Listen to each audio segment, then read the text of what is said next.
നമസ്കാരം. സെൻട്രൽ മാഗസിൻ്റെ 1-ാം അധ്യായത്തിലേക്ക് എല്ലാവർക്കും സ്വാഗതം. മധ്യ കേരളത്തിലെ പ്രത്യേകതയുള്ള വിശേഷങ്ങൾ പ്രേക്ഷകരിലേക്ക് എത്തിക്കുക എന്നതാണ് സെൻട്രൽ മാഗസിൻ്റെ ലക്ഷ്യം. നമ്മൾ ആദ്യം പോകുന്നത് ആലപ്പുഴ കുട്ടനാട് പുളിങ്കുന്നിലേക്കാണ്. അവിടെ 100 തികഞ്ഞ അപ്പച്ചൻ്റെയും അപ്പച്ചിയുടെയും ജീവിതയാത്ര നമുക്കൊന്ന് കണ്ടുവരാം.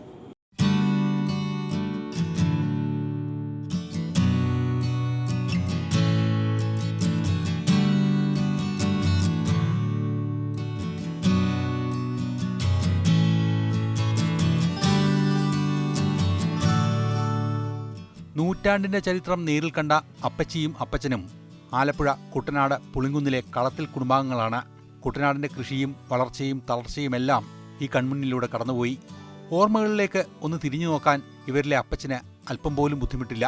വർഷങ്ങൾക്ക് മുമ്പേ കൃഷിയും വ്യവസായവുമായി മുന്നേറിയപ്പോൾ എഴുതി തുടങ്ങിയ ഡയറി നിധി പോലെ അപ്പച്ചൻ കൈവശം സൂക്ഷിക്കുന്നു. അടർന്നു തുടങ്ങിയ അതിൻ്റെ താളുകളിൽ വടിവാർന്ന അക്ഷരങ്ങളിൽ ജന്മദിനവും വിവാഹദിനവും മക്കളുടെ ജനനസമയവും അടക്കം കുടുംബത്തിലെ പ്രധാന കാര്യങ്ങൾ എല്ലാം കുറിച്ചു വച്ചിട്ടുണ്ട്. അല്പം ബുദ്ധിമുട്ടിയാണെങ്കിലും നടക്കാനും സ്വന്തം കാര്യങ്ങൾ ചെയ്യാനും ഇപ്പോഴും അപ്പച്ചന് പരസഹായം വേണ്ട. അവരുടെ കളത്തിലെ അപ്പച്ചായൻ ഇപ്പോൾ 100 വയസ്സ് പൂർത്തിയാക്കുന്ന വളരെ സന്തോഷകരമായ ഒരു സമയമാണ്. അതോടൊപ്പം തന്നെ അപ്പച്ചായൻ്റെ മറ്റൊരു കസിൻ ബ്രദറും കളത്തിൽ കുടുംബത്തിൽ തന്നെ അപ്പച്ചി എന്നറിയപ്പെടുന്നു 100 വയസ്സ് പൂർത്തിയാക്കുന്നു. അത് അവർ രണ്ടുപേരും സഹോദരങ്ങൾ 100 വർഷം പൂർത്തിയാക്കുന്നെന്ന് പറയുന്നത് ഞങ്ങളുടെ ഈ സമൂഹത്തിന് വലിയൊരു സന്തോഷത്തിൻ്റെ സമയമാണ്. അപ്പച്ചായനൊക്കെ ഒരുപാട് പഴയ കാലത്ത് കഷ്ടപ്പെട്ട് ഒത്തിരി അധ്വാനിച്ച് കൃഷിയും അതുപോലെ തന്നെ വ്യവസായവും ഒരുപോലെ കൊണ്ടുപോയിട്ടുള്ള ആളാണ്. അവരുടെയൊക്കെ ചില ഹോബികളൊക്കെ മെക്കാനിക്കൽ എഞ്ചിനീയർ ആയിരുന്ന അപ്പച്ചായന് കയ്യിലേത് ഇരുമ്പ് കഷ്ണം കിട്ടിയാലും അതുകൊണ്ട് എന്തെങ്കിലും ജോലി ചെയ്യാനായിട്ട് എന്തെങ്കിലും ഉപകരിക്കത്തക്ക രീതി ചെയ്യാൻ അദ്ദേഹത്തിൻ്റെ ഒരു കഴിവ്, നൈപുണ്യം വളരെ എടുത്തു പറയേണ്ടതാണ്. ഇന്ന് നമ്മൾ മൊബൈൽ ഫോണുകൾ കൈവശം വെക്കും പോലെയാണ് അപ്പച്ചന് ഈ ഡയറി. മക്കൾക്ക് ഓരോരുത്തർക്കും വസ്ത്രങ്ങൾ വാങ്ങിയതും വിതയ്ക്കാനായി വിത്ത് വാങ്ങിയതും വസ്തുക്കൾ വാങ്ങിയതുമെല്ലാം ചെറിയ ചെറിയ കുറിപ്പുകളായി ഈ ഡയറിയിലുണ്ട്. അതാത് ദിവസത്തെ പേജുകളിൽ ജീവിതത്തിൽ അങ്ങോളം ഇങ്ങോളം പുലർത്തിയ ഈ നിഷ്ഠയുള്ള കാര്യങ്ങളാണ് തന്നെ ആരോഗ്യത്തോടെ ഇരുത്താൻ സഹായിക്കുന്നതെന്ന് അപ്പച്ചൻ പറയുന്നു. ശുദ്ധ സാധനങ്ങളാണ്. എൻ്റെ ജീവിതത്തിൽ ഞാൻ ഇതേ ലഹരി ഉപയോഗിച്ചിട്ടില്ല. മനസ്സിലായോ? ആരെയും ദ്രോഹിച്ചിട്ടില്ല. ആരോഗ്യത്തിന്റെ രഹസ്യം എന്താണ് ഇപ്പോഴും?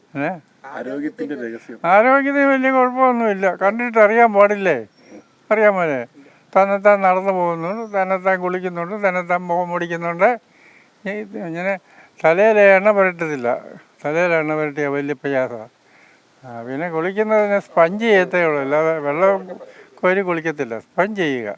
സ്പഞ്ച് ചെയ്തേച്ച് നടന്നു പോയി പിന്നെ ഉടനെ തന്നെ അവിടെ പ്രാർത്ഥനയെല്ലാം കഴിഞ്ഞ് പിന്നെ ഭക്ഷണം കഴിച്ച് കഴിഞ്ഞ് എനിക്കൊരു ഗാർഡുണ്ട്. ഗാർഡ് വരും.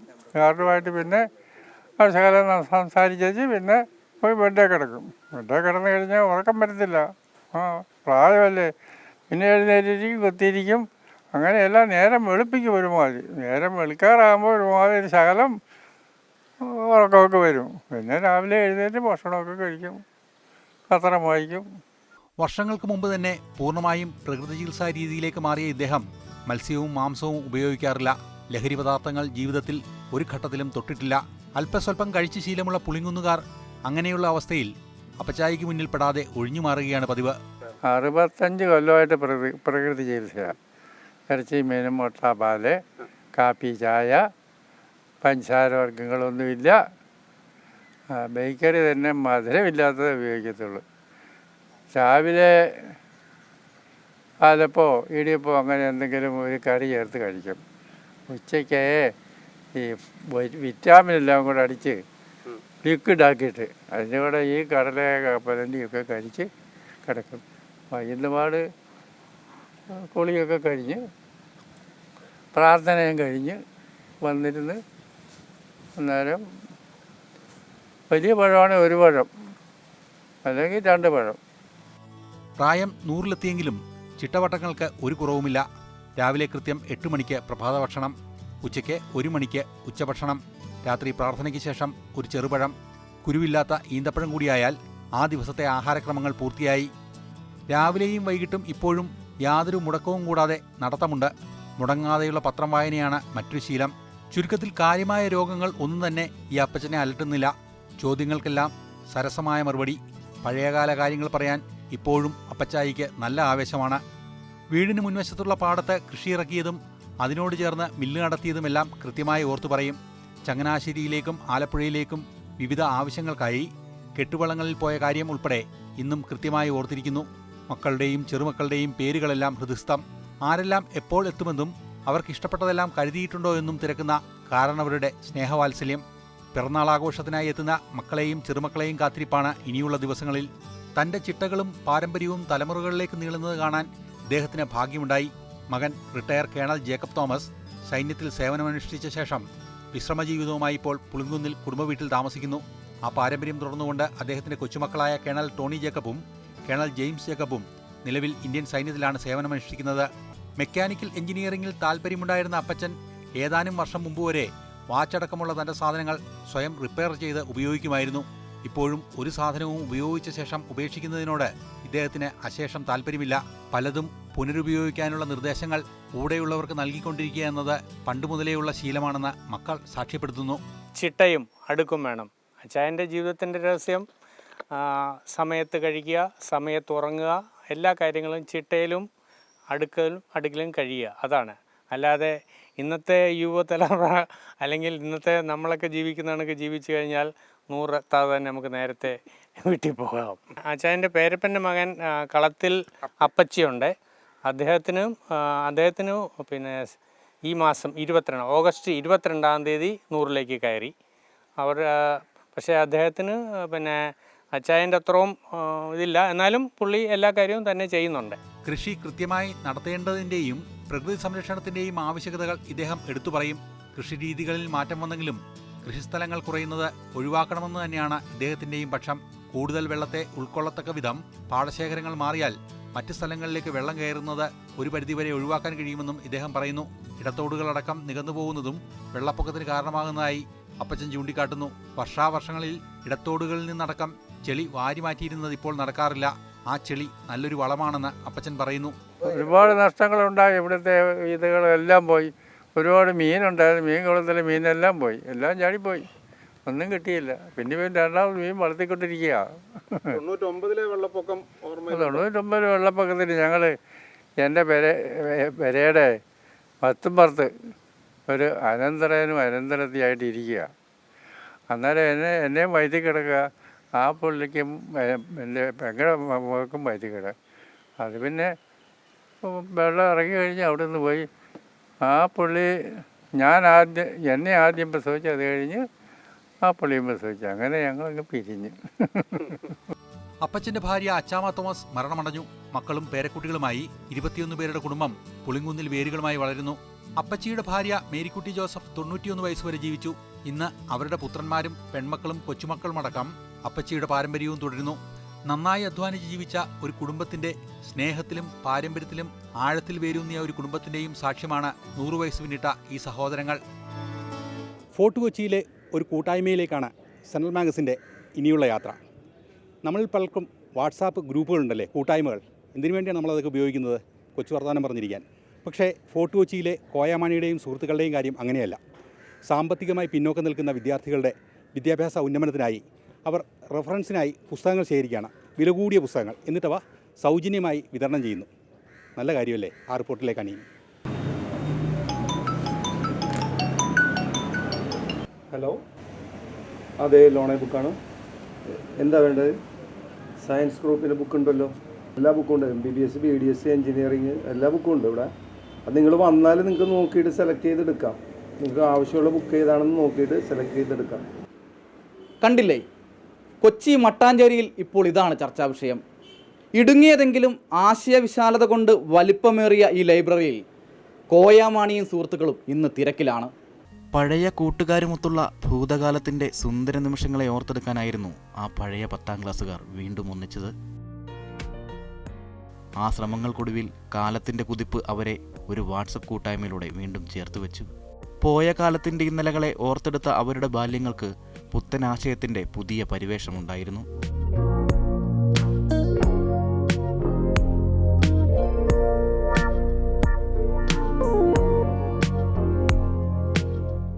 ദുരിതകാലത്തിൽ നിന്നും പോരടിച്ച് നേടിയ വിജയങ്ങൾ പുതുതലമുറയുടെ സ്വപ്നങ്ങൾക്ക് വേണ്ടി എങ്ങനെ പ്രയോജനപ്പെടുത്താമെന്ന ചിന്തകളുടെ ഉദയം അവിടെയായിരുന്നു. 1983-84 കാലഘട്ടത്തിൽ ആജിച്ച സ്കൂളിൽ പഠിച്ചിരുന്ന ഒരു പാസ് ഔട്ടായ ടീമിൻ്റെ ഒരാശയമാണത്. അപ്പോൾ അതിൽ നമ്മുടെ ഗ്രൂപ്പിലെ ഒരു അഡ്വക്കേറ്റ് ഉണ്ട്, TK നവാസ്. പുള്ളിയാണ് ഇങ്ങനെ ഒരു ആശയം വെച്ചത്. പണമില്ലാത്തതിൻ്റെ പേരിൽ ഒരു വിദ്യാർത്ഥിയുടെയും പഠനം മുടങ്ങരുത് എന്ന ആശയം വാട്സപ്പ് സംഭാഷണത്തിനിടയിൽ അങ്ങനെ ഒന്നൊഴിയാതെ എല്ലാ അംഗങ്ങളുടെയും ഹൃദയങ്ങൾ ഏറ്റുവാങ്ങി. അവിടെ നിന്നാണ് കോയാമാണിയും സുഹൃത്തുക്കളും ഈ യാത്ര ആരംഭിച്ചത്. ഈ ലോണെ ബുക്ക് എന്ന് പറഞ്ഞൊരു സങ്കല്പം അത് പടിഞ്ഞാറൻ കൊച്ചിയിൽ മാത്രമല്ല, കൊച്ചിക്ക് പുറത്ത് എനിക്ക് തോന്നുന്നു എറണാകുളം ജില്ല ഒട്ടുക്ക് ഇത് ആളുകൾ ഉപയോഗിക്കാൻ സന്നദ്ധരായിട്ട് വരുന്നുണ്ട്. ഇപ്പോൾ ഇവർ തുടർച്ചയായിട്ട് എല്ലാ കൊല്ലവും ജീവകാരുണ്യ പ്രവർത്തനങ്ങളുമായി ബന്ധപ്പെട്ട് ആ ബാച്ചിൽ എല്ലാവരും കൂടി ഒത്തുകൂടുന്ന ഒരു പരിപാടിയുണ്ട്. അതിൽ നിന്ന് വന്ന ഒരാശയമാണ് ലോണെ ബുക്ക്. ഒരു ലൈബ്രറി കോയാമാണി ഇതിനായി തയ്യാറാക്കി. ആർക്കും ഇവിടെ എത്തി ലോണായി പുസ്തകങ്ങൾ എടുക്കാം. പക്ഷേ കേടുപാടുകൾ സംഭവിക്കാതെ തിരികെ നൽകണമെന്ന് മാത്രം. എൻ്റെ മകള് പഠിച്ചിരുന്ന റൂമാണിത്. എൻ്റെ മകൾ ഡോക്ടറാണ്. അവൾ യൂസ് ചെയ്തിരുന്ന കുറേ സംഭവങ്ങളൊക്കെ ഇവിടെ ഉണ്ടായിരുന്നു. അപ്പോൾ ഇത് പറഞ്ഞപ്പോൾ ഞാൻ ഇങ്ങനെ കണക്ക് കൂട്ടി, എനിക്കൊരു കടയുണ്ട്, ആ കടയിൽ വെച്ചിട്ട് നമുക്കിത് തുടങ്ങാം എന്നാണ് കരുതിയത്. ആ സമയത്ത് ഒരു സാമ്പത്തിക പ്രയാസക്കാരനെ പിന്നെ ഞാൻ ഇങ്ങോട്ട് മാറി ചിന്തിച്ച്. അപ്പോൾ എനിക്ക് തോന്നി ഇവിടെയാണ് കൂടുതൽ ബെറ്റർ. അങ്ങനെ ഈ റൂം ഞാൻ അങ്ങനെ ഈ ലൈബ്രറി ആക്കി മാറ്റുകയാണ് ചെയ്തത്. +1 മുതലുള്ള വിദ്യാർത്ഥികൾക്കാണ് നിലവിൽ ലോണേ ബുക്കിലൂടെ പഠനത്തിനാവശ്യമായ ബുക്കുകൾ ലോണായി എടുക്കുവാൻ കഴിയുന്നത്. ഇപ്പോൾ സംസ്ഥാനത്തിൻ്റെ വിവിധ കോണുകളിൽ നിന്ന് വിദ്യാർത്ഥികൾ കോയാമാണിയെ തേടിയെത്താറുണ്ട്. പലരും ഇവരുടെ പക്കലുള്ള ബുക്കുകളും സംഭാവനയായി നൽകാറുണ്ട്. അല്ലെങ്കിൽ ഞങ്ങളോട് സഹകരിക്കണമെന്ന് ആഗ്രഹമുള്ള ഒരുപാട് പേര് ഞങ്ങൾക്ക് പുസ്തകം വിളിച്ചു തരുന്നുണ്ട്. ലാസ്റ്റ് കൊല്ലത്തുനിന്ന് ഒരു പാർട്ടിയുടെ കൈവശം നിന്ന് നമുക്ക് ബുക്ക് കിട്ടി. ഇപ്പോൾ തൊടുപുഴയിൽ നിന്ന് ഒരു പാർട്ടി വിളിച്ചിട്ടുണ്ട്.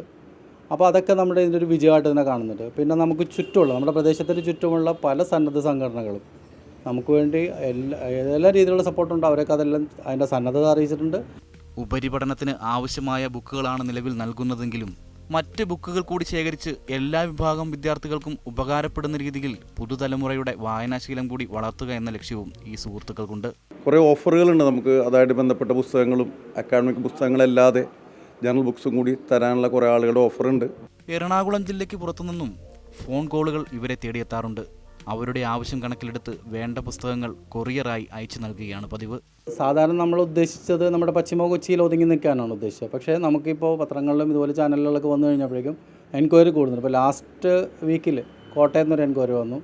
ഞങ്ങൾക്കത് കൊണ്ടുപോയി കൊടുക്കാനുള്ള ഒരു ചെറിയ അസൗകര്യമുള്ളത് ഞങ്ങളത് കൊറിയറായിട്ട് അയച്ചു കൊടുത്തു. വളരെ സാധുക്കളായ ഒരു കുടുംബമായിരുന്നു അത്. ഞങ്ങൾക്കത് അയച്ചു കൊടുക്കാൻ പറ്റിയതിനകത്തും അത് സന്തോഷമുണ്ട്. അവർ ഞങ്ങൾക്ക് അത് കിട്ടിയതിൻ്റെ സന്തോഷം അവരും പങ്കുവെച്ചിട്ടുണ്ട്. വാട്സപ്പ് കൂട്ടായ്മകൾ സ്വറപറച്ചിലുകൾക്കും സമയം പോക്കിനും മാത്രമായി ഒതുങ്ങാറുള്ള പതിവ് രീതികളെ ഉടച്ചു വാർക്കുകയാണിവർ. ഒരു ബെഞ്ചിൽ ഒന്നിച്ചിരുന്നു പഠിച്ച പഴയ 10ാം ക്ലാസ്സുകാരുടെ ഇച്ഛാശക്തിയും കരുതലും പുതിയ തലമുറയുടെ ഭാവിയിലേക്ക് കൂടിയാണ് പുതുവെളിച്ചം വീശുന്നത്. കോയാമാണിയുടെ വീട്ടിലെ ഇടുങ്ങിയ മുറിയിൽ നിന്നും കൂടുതൽ വിശാലമായ മറ്റൊരിടത്തേക്ക് ഈ ആശയത്തെ വ്യാപിപ്പിക്കണമെന്ന ആഗ്രഹവും ഇവർ പങ്കുവയ്ക്കുന്നു. ലോണേ ബുക്ക് എന്ന ആശയം പ്രവർത്തനം ആരംഭിച്ചത് മുതൽ കൊച്ചിയിലെ വിദ്യാർത്ഥികളും ഇരട്ടി സന്തോഷത്തിലാണ്. ഞാൻ ഇപ്പോൾ ഇത് ഇവിടെ +1 മുതലാണ് ഇപ്പോൾ ഇവിടെ നിന്ന് ബുക്ക് വാങ്ങണം. ഇപ്പോൾ ഞാൻ ഇപ്പോൾ ഡിഗ്രി ഫസ്റ്റ് ഇയർ ആയി. ഇപ്പോൾ ഒപ്റ്റോമെട്രി ഇപ്പോൾ ഞാൻ ചൂസ് ചെയ്തേക്കണം. അപ്പോൾ അവിടെ അതിന് വേണ്ടിയിട്ടുള്ള ബുക്സ് ഞാൻ ഇപ്പോൾ ഇവിടെ നിന്ന് തന്നെ എടുക്കണം. ഇപ്പോൾ എൻ്റെ ഉണ്ടായിരുന്ന ബുക്കും ഞാൻ ഇവിടെ കൊണ്ടുവന്ന് കൊടുത്തിട്ടുണ്ട്. അതേപോലെ തന്നെ എൻ്റെ ഫ്രണ്ട്സിനും ഞാൻ ഇതേപോലെ തന്നെ പറഞ്ഞ അവരുടെ ബുക്കും ഇവരിവിടെ കൊണ്ടുവന്ന് വെച്ചിട്ടുണ്ട്.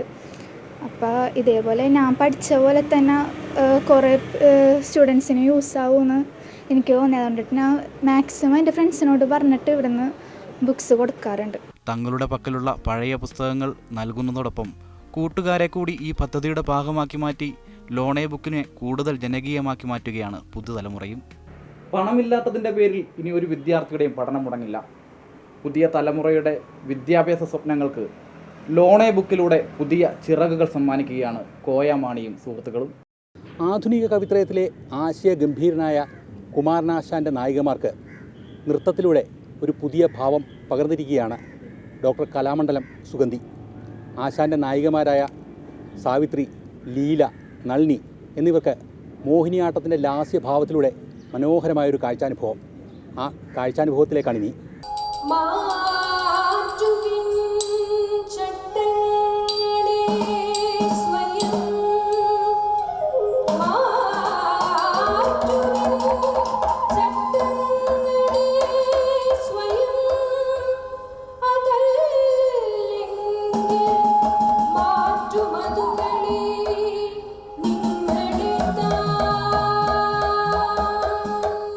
മാറ്റുവിൻ ചട്ടങ്ങളെ സ്വയമല്ലെങ്കിൽ മാറ്റുമതുകളെ നിങ്ങളെത്താൻ എന്നു പറഞ്ഞുകൊണ്ട് സാമൂഹിക പരിവർത്തനത്തിന് തറക്കല്ലിട്ട ദുരവസ്ഥയിലാണ് നൃത്താവിഷ്കാരം ആരംഭിച്ചത്.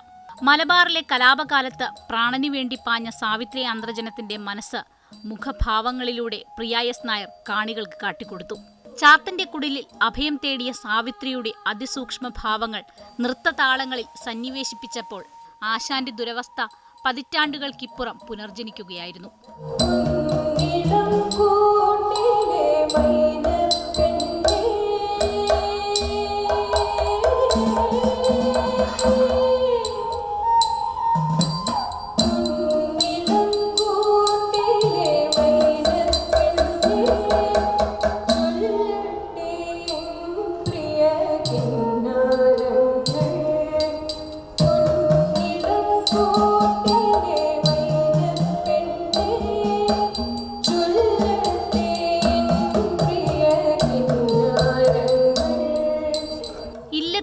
ഇരുട്ടിലൂടെ പലായനം ചെയ്യുന്ന സാവിത്രി, ചാത്തന്റെ കുടിലിൽ പൈങ്കിളിയോട് കഥ പറയുന്ന സാവിത്രി, ചാത്തനെ അക്ഷരം പഠിപ്പിക്കുന്ന സാവിത്രി, അവസാനം ചാത്തനോടൊപ്പം ജീവിതം പങ്കുവയ്ക്കുന്ന സാവിത്രി.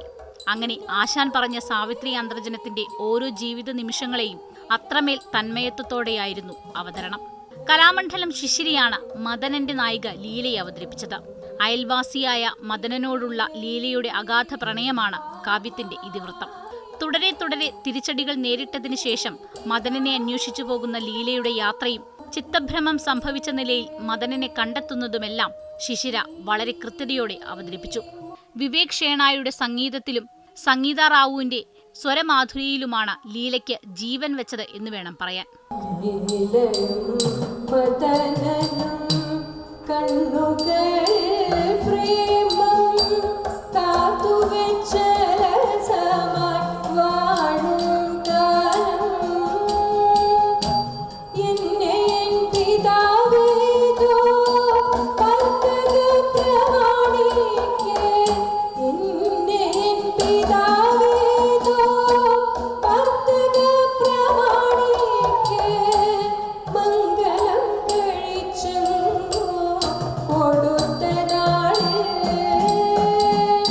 കലാമണ്ഡലം ദേവികയും സുധാ ആത്മറാമും ചേർന്നാണ് നളിനിയുടെ പ്രണയത്തെ വേദിയിൽ അവതരിപ്പിച്ചത്.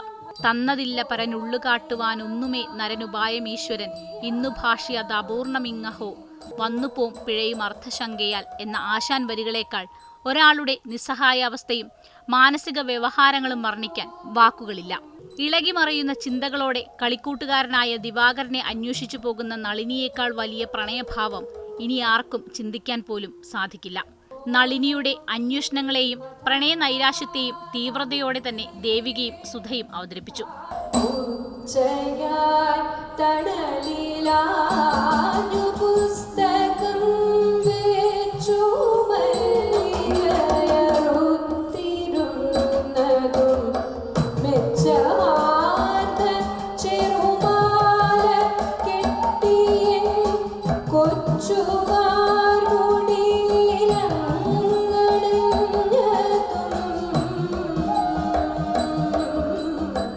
ഡോക്ടർ കലാമണ്ഡലം സുഗന്ധിയുടെ കൊറിയോഗ്രാഫി തന്നെയാണ് 3 നൃത്താവിഷ്കാരങ്ങളുടെയും ആത്മാവ്.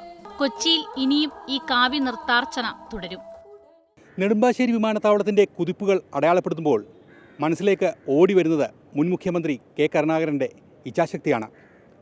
കൊച്ചി വിമാനത്താവളത്തിൻ്റെ തിലകക്കുറിയായി മാറുകയാണ് പുതിയ എയ്റോ ലോഞ്ച്. വിപുലമായ സൗകര്യങ്ങളാണ് പുതിയ എയ്റോ ലോഞ്ചിലുള്ളത്. 41 ഗസ്റ്റ് റൂമുകൾ, ബോർഡ് റൂമുകൾ, കോൺഫറൻസ് ഹാളുകൾ, ജിം, സ്പാ, ലൈബ്രറി എന്നുവേണ്ട സകല സൗകര്യങ്ങളും. നമുക്ക് കണ്ടുവരാം എയ്റോ ലോഞ്ചിൻ്റെ വിശേഷങ്ങൾ. യാത്രക്കാർക്ക് കുറഞ്ഞ ചെലവിൽ ആഗോള നിലവാരത്തിലുള്ള വിമാനത്താവള അനുഭവം ഒരുക്കാനുള്ള സിയാലിൻ്റെ പദ്ധതിയാണ് എയ്റോ ലോഞ്ച്.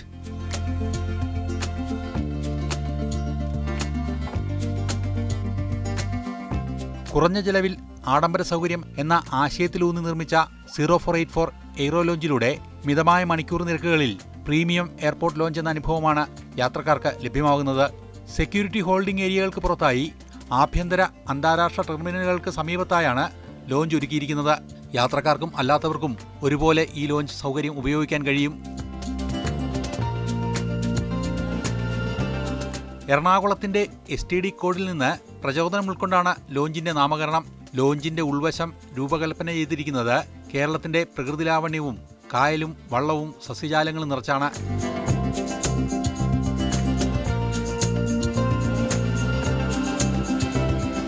അരലക്ഷം ചതുരശ്ര അടി വിസ്തീർണത്തിൽ 37 റൂമുകൾ, 4 സ്യൂട്ടുകൾ, 3 ബോർഡ് റൂമുകൾ, 2 കോൺഫറൻസ് ഹാളുകൾ, coworking space, gym, library, restaurant, spa, പ്രത്യേകം കഫേ ലോഞ്ച് എന്നിവയെല്ലാം ഈ വിശാലമായ ലോഞ്ചിൽ ഒരുക്കിയിട്ടുണ്ട്. ഇത് 4ാമത്തേതാണ് 0484 എയ്റോ ലോഞ്ച്. സെക്യൂരിറ്റി ഹോൾഡ് ഏരിയയ്ക്ക് പുറത്ത് കുറഞ്ഞ ചെലവിൽ ആഡംബര ലോഞ്ച് സൗകര്യമാണ് ഇവിടെ ഒരുക്കിയിട്ടുള്ളത്. 4 സ്യൂട്ട് റൂമുകൾ ഉൾപ്പെടെ 41 ഗസ്റ്റ് റൂമുകൾ, കോൺഫറൻസ് റൂമുകൾ, ജിം, സ്പാ, റെസ്റ്റോറൻറ്റ് എന്നിവയെല്ലാം ഇവിടെ സജ്ജമാക്കിയിട്ടുണ്ട്. നിലവിൽ യാത്രക്കാരുടെ സംതൃപ്തി ഉറപ്പാക്കാൻ നിരവധി പദ്ധതികൾ സിയാൽ നടപ്പിലാക്കുന്നു. അന്താരാഷ്ട്ര ടെർമിനൽ വികസനം, പുതിയ ഫുഡ് കോർട്ട്, 2 പുതിയ ലോഞ്ചുകൾ, ശുചിമുറികളുടെ ആധുനികവൽക്കരണം എന്നിവ ഇതിൽ ഉൾപ്പെടുന്നു. 2022 രാജ്യത്തെ പ്രമുഖ ആഡംബര ബിസിനസ് ജെറ്റ് ടെർമിനൽ കമ്മീഷൻ ചെയ്തതിനു ശേഷം 2000-ലധികം സ്വകാര്യ ജെറ്റ് പ്രവർത്തനങ്ങളാണ് സിയാൽ കൈകാര്യം ചെയ്തിട്ടുള്ളത്. ബിസിനസ് ജെറ്റിനായി ഒരുക്കിയിട്ടുള്ള 2ാം ടെർമിനലിലാണ് 0484 എയർ ലോഞ്ച് പ്രവർത്തിക്കുക. സെൻട്രൽ മാഗസിൻ്റെ ഈ ലക്കം ഇവിടെ അവസാനിക്കുകയാണ്. അടുത്ത ഞായറാഴ്ച പുതിയ വിശേഷങ്ങളും പുതിയ അനുഭവങ്ങളും പുതിയ കാഴ്ചകളുമായി വീണ്ടും കാണാം. നന്ദി, നമസ്കാരം.